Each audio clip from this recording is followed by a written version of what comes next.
আমি জানতে চাই আপনার খুশুসি আমল কি, আপনি কোন আমল বেশি করেন, সেই আমল আমিও করতে চাই। আমি যে আমলটা খুশুসি করি সেটা জ্ঞান চর্চা। জ্ঞান চর্চা করতে ভালোবাসি। লেখালেখি, কোনো একটা ভালো জিনিস দেখলাম বা শুনলাম সেটাকে নোট করা, বই লেখালেখি আমি ভালোবাসি। এই জন্যে আমি অনেক বই লিখেছি।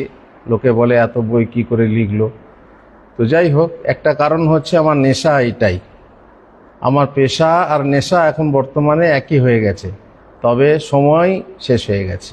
সৌদি আরবে থাকতে নেশা আর পেশা এক হয়েছিল, এই জন্যে অনেক লেখালেখি হয়েছে।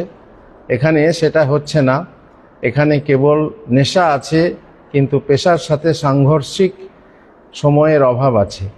এই জন্যে তত আর আগাচ্ছে না কাজ, তবুও নেশাটা আছে। খুশুসি কাজ বলতে আমি এটাই করি।